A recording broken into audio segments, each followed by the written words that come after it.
Hey! Dans cette vidéo, j'aimerais faire la présentation du jeu Shadowrun Crossfire. Alors, qu'est-ce que Shadowrun Crossfire? C'est un jeu dans l'univers de Shadowrun, un jeu de rôle des années 90 où les auteurs ont imaginé en ce temps-là un futur où se mêlent technologie et magie. Pour faire court, c'est un troll qui guide par hologramme son pote orc, dissimulé par un sort d'invisibilité par son pote nain, pour placer une bombe supersonique sous les pieds d'un dragon géant. Voilà, technologie, c'est SF et Heroic Fantasy entremêlés, développé en jeu de rôle dans les années 90. Pour faire court, Shadowrun, le jeu Crossfire, c'est un jeu de deck building coopératif sur fond de Legacy. Pourquoi? Dans la boîte, on va... Non. L'explication de qu'est-ce que Shadowrun et les livres de règles. Bon, on passe. Les joueurs vont incarner un métatype. Il y en a 5. L'elfe, le troll, l'humain, le nain et l'orc. Tous les autres cartes sont des réplicas de ce qu'on vient de voir ici, avec des skins différents et des fluffs différents sur la race. Ok?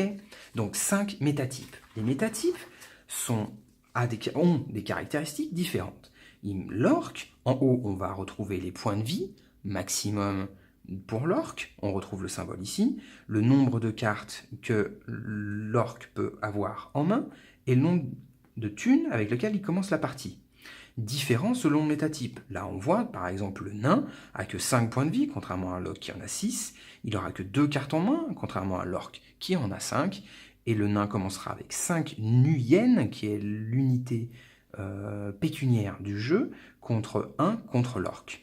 Et chaque métatype ont des caractéristiques de départ différentes. Donc 5 métatypes. En plus de ça, on va personnaliser notre héros avec un job. Il va y en avoir 4. Le decker, spécialisé dans la couleur verte, le samouraï des rues, spécialisé dans la couleur noire, le mage, qui lui est spécialisé dans la couleur bleue, et le face, qui va être spécialisé dans la couleur rouge. Donc, l'ensemble de ces deux, le métatype que l'on voit ici et le rôle, vont déterminer nos caractéristiques de départ pour notre personnage. Les points de vie, les cartes en main, le nombre de thunes et le deck de départ. Deck building, pourquoi? Parce qu'on va réussir dans le jeu à se défaire d'ennemis. Et quand on se défait ces ennemis, on va gagner des nuyennes, l'unité monétaire du jeu, pour acheter dans ce qu'ils appellent le marché noir. On va disposer 6 cartes devant soi, renouvelables à chaque achat. Et avec la thune, on va acheter des améliorations de deck pour améliorer notre deck de départ et améliorer nos possibilités de vaincre le jeu. Ici, on a un exemple avec les dégâts que fait la carte qui sont représentés ici, le nombre de nuyennes pour l'achat de la carte et un effet de la carte.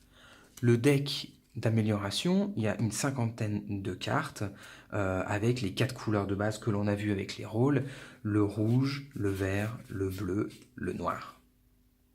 Pour les 4 cartes, les 4 spécialisations de nos héros.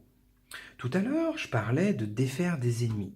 Les ennemis ne sont pas nommés en tant que tels dans le jeu. Il les nomme des obstacles.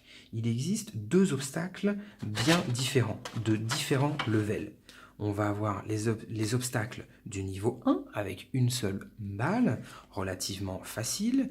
La carte se décompose avec la box de dégâts, je viendrai en détail après, le reward qu'offre l'obstacle, son effet et le nombre de dégâts que l'obstacle nous fera à chaque tour.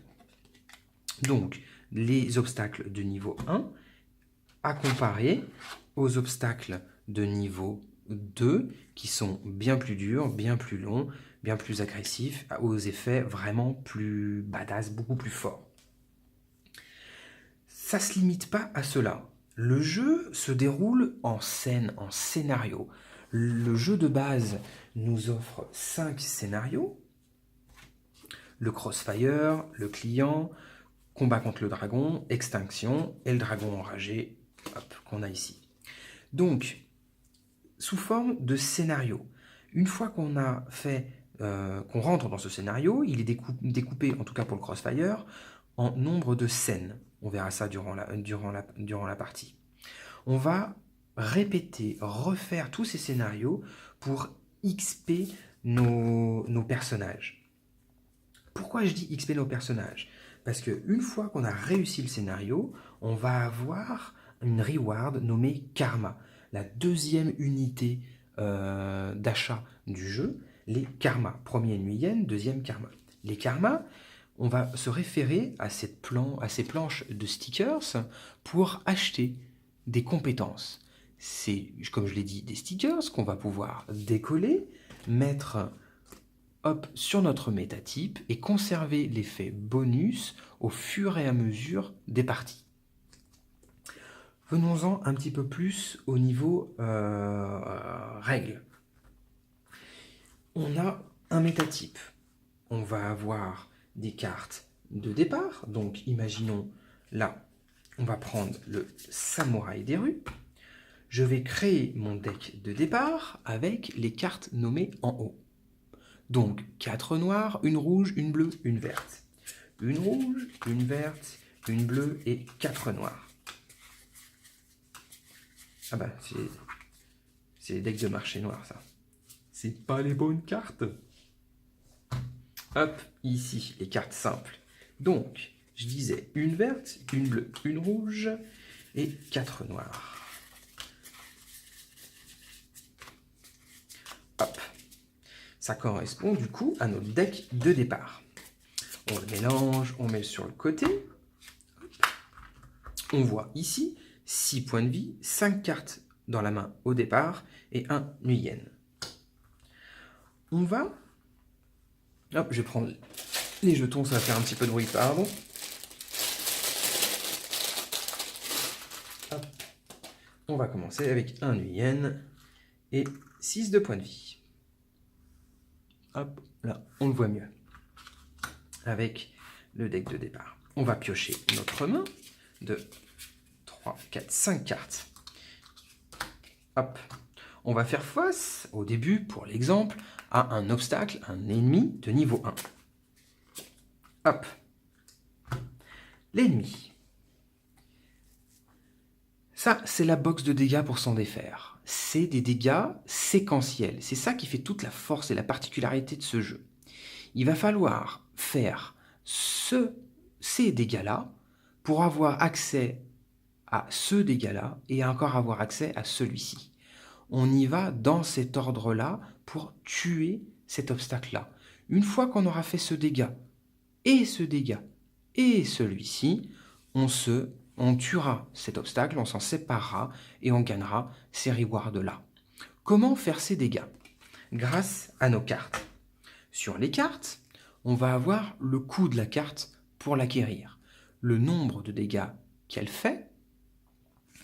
Là, nous avons donc en main 2 dégâts noirs, un dégât rouge, un dégât bleu et un dégât vert. Au début de mon tour, on va piocher un événement. Les cartes événement Crossfire. On pioche un événement et on fait l'événement. J'y viendrai juste après. Maintenant, une fois qu'on a résolu l'événement, on va pouvoir jouer contre l'obstacle qui nous fait face. Ici, je dois réaliser du coup 5 dégâts de n'importe quelle couleur. On voit un 5 dans une bulle incolore. Je vais donc du coup défausser mes 5 cartes pour faire 5 de dégâts à cet ennemi-là. Hop, ça va directement dans la défausse. Je n'ai plus de cartes en main. Grâce à un jeton de dégâts, je vais recouvrir ce 5-là pour dire que je suis passé à l'autre étape. Une fois que j'ai joué, si j'ai 3 cartes ou moins en main, je peux piocher 2 cartes. Je me retrouve avec ces 2 cartes-là.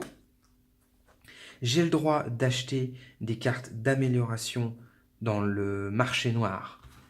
Ici, il y en aura 6 devant moi avec les Nuyen que j'ai en ma possession. Je pourrais acheter une carte de niveau, enfin, de coût 1 et la rajouter en plus à ma main. Là, je ne le fais pas, et c'est à l'ennemi de jouer. Il me fait 1 de dégâts. C'est à mes collègues de jouer, ils tirent les événements, et là, c'est à moi de jouer. Là, je dois réaliser un vert et un noir. Qu'est-ce que j'ai? J'ai que des noirs. Un noir et un noir. Je ne peux pas passer le dégât vert de l'obstacle. Je ne peux malheureusement rien faire sur cet obstacle-là. Je vais pouvoir jouer ces cartes-là sur les obstacles de mes potes, mais pas sur celui-ci. Donc, j'ai 2 cartes en main, ça marque la fin de mon tour. Je dois piocher 2 autres cartes, parce que j'ai 3 cartes ou moins. Je prends mon deck, je le mélange, parce que ma défausse, je la mélange pour refaire mon deck, parce que j'en ai pas. Hop, je fais ça, et je pioche 2 autres cartes. Alors, pour l'exemple, je vais aller chercher le vert, histoire de passer. Hop, et je prends un bleu. J'ai fait ça, je peux toujours acheter des cartes au marché. On dit que les cartes de marché ne coûtent pas 1 et donc je ne peux pas le faire. Et là, l'ennemi me refait un dégât. Mes potes jouent, tirent les cartes d'événement, je tire ma carte d'événement, c'est à moi de jouer.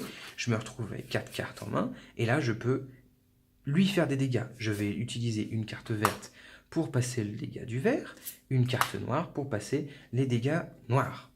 Je viens de défaire cet obstacle. Hop, je gagne 6 nuyennes. 5 et un 6. Ça va dans la défausse. Mes potes jouent. Hop, une fois que tous les obstacles sont passés, on va pouvoir repiocher des obstacles selon les directives de la mission. On avance petit à petit jusqu'à temps qu'on arrive aux conditions de victoire de la mission. Ok. Toutes les cartes, une fois qu'on a fait ceci, toutes les cartes d'amélioration retournent dans le marché noir et on gagne les karmas de la mission et on augmente notre personnage. C'est vraiment la particularité de ce jeu, c'est box de dégâts. Ça va demander une concentration de l'équipe pour savoir quel ennemi il faut focus et qu'est-ce qu'on a en main pour y arriver, pour débloquer. On a vu, là, sur 2-3 tours, je n'avais pas de carte verte pour me défaire de cet obstacle. Dans mon deck, ici, je n'ai qu'une seule carte verte. Et je pioche que 2 cartes, si et seulement si, j'ai 3 cartes ou moins dans ma main. Donc, l'aléatoire pour débloquer ces ennemis, c'est vraiment ce qui fait la difficulté de ce jeu. Parce que les ennemis attaquent à chaque tour, et nous, des fois, on n'est pas susceptible de leur faire de dommages. Donc on va vite perdre nos 6 points de vie et mourir. Parce que, en tout cas, dans la première mission, on doit affronter, chaque joueur va affronter 3 vagues d'obstacles qui augmentent en difficulté crescendo. Donc, c'est vraiment, vraiment compliqué. Les cartes événements, que j'ai pas décrit tout à l'heure. On en pioche une au début de chaque tour et on va faire tous les effets notés sur la carte. On va faire celui-ci parce qu'il est permanent, le signe de l'infini, on va faire cet effet-là. Ici, on a un signe d'infini, mais avec une condition. C'est s'il y a déjà 7 cartes ou plus dans la défausse des événements Crossfire, on fera cet événement-là. Donc là, si c'est le premier événement qu'on joue, on va faire que la partie supérieure. Si c'est le 8e, il y en a déjà 7 dans la défausse, on va faire ces 2 effets-là, à effet permanent. Autre symbole qu'on peut retrouver dans ces cartes événements, c'est la bombe. La bombe, ça veut dire que quand l'événement ira à la défausse, on fera cet effet-là. Donc, 3 symboles possibles qu'on retrouve dans les cartes d'événements. Le signe d'infini, qui est permanent. Le signe de la bombe, qui est en one-shot une fois qu'on met l'événement dans la défausse. Et ici, le chiffre pour l'effet additionnel qui se fait selon l'état d'avancement de la partie. Hop. Ça, c'est une présentation grossière. On se retrouve tout de suite pour la mise en place, où je vais jouer 2 personnages et faire une première mission de Crossfire. Allez, à tout de suite. Ciao, ciao, ciao.